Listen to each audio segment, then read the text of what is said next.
मैं जल्दी से उठकर जाने ही वाली थी कि फहद ने मुझे रोक लिया और बोला, मैं ऐसे ही तो नहीं कहता था कि तुम अब जवान हो गई हो।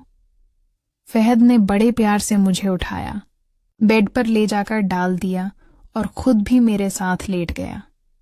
मैं शर्म से शर्माई हुई कि अब क्या करूं, लेकिन वो अपने काम में लग चुका था। मैं बार बार कहती रही, फहद, मैं तुम्हारी भाभी नादिया हूं, अभी मेरी शादी भी हुई नहीं। लेकिन फहद मेरी एक बात भी नहीं सुन रहा था और कह रहा था कि एक बार खेल लो फिर सीख जाओगी। मैं भी दिल ही दिल से इसके साथ शामिल हो गई। वो जोर से हरकत करता तो दर्द होने लगता और मैं थिकन महसूस करती, लेकिन उसके अंदाज और तजुर्बे की वजह से मैं भी मुकम्मल तौर पर शामिल हो गई। रात की तन्हाई में घर में सिर्फ सईदा अम्मी, अबू महमूद और हम थे, और फहद की ये हरकतें मुझे मजीद उलझा रही थीं। अगले दिन फहद मेरे करीब आया और कहा कि तुमने मेरा सर दर्द खत्म कर दिया, मैं तुम्हारा शुक्रिया अदा करता हूँ। इससे मेरा दिल और ज्यादा बेकाबू होने लगा, क्योंकि मैं जानती थी कि अगर भाभी नादिया ने फिर कोई इशारा किया तो मैं खुद को रोक नहीं पाऊंगी। रात को जब उम्मी सईदा सो गई तो नादिया ने फिर मुझे अपने कमरे में बुला लिया और मैं फौरन उसके पास पहुंच गई। वो लेटी हुई थी और कह रही थी, मेरा सिर दर्द बहुत ज्यादा है, जरा तेल से मालिश कर दो। मैं थोड़ा झुझकता रहा, लेकिन फिर खुद को काबू ना रख सका और तेल उठाकर उसके पास बैठ गया। नादिया ने मेरी मदद कबूल की और मैं एहतियात से उसके कंधे और सर पर तेल लगाकर मालिश करने लगा, और जैसे ही मालिश शुरू हुई वो अजीब आवाजें निकालने लगी जो मेरे दिल को बेकाबू कर रही थीं। मैं अपने आप को काबू में रखने की पूरी कोशिश कर रहा था, लेकिन हर लम्हा उसके करीब होने का एहसास और आवाजें मुझे मजीद बेचैन कर रही थीं। वो कुछ देर बाद सो गई और मैं खामोशी से अपने कमरे की तरफ लौट गया, लेकिन दिल की धड़कनें अब भी तेज थीं और मैं सोच रहा था कि अगली रात क्या होगा।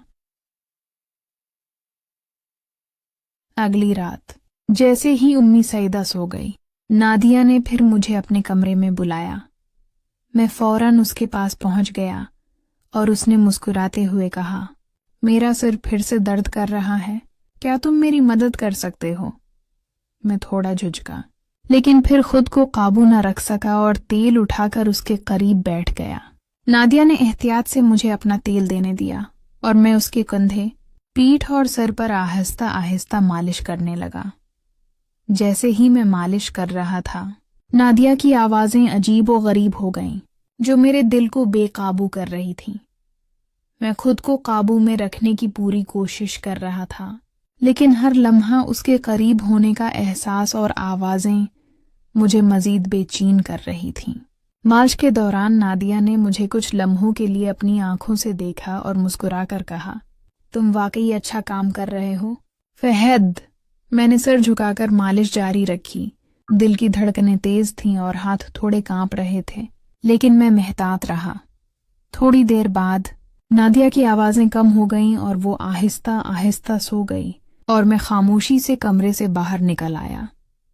अगले दिन नादिया ने मुझे शुक्रिया कहा और कहा, तुमने वाकई मेरा सिर दर्द खत्म कर दिया, मैं तुम्हारी बहुत शुक्रगुजार हूँ।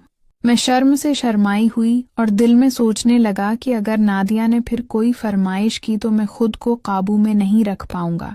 दिन भर में अपनी पढ़ाई और काम के साथ मसरूफ रहा, लेकिन रात को दिल की धड़कनें और यादें मुझे सुकून न देने दें।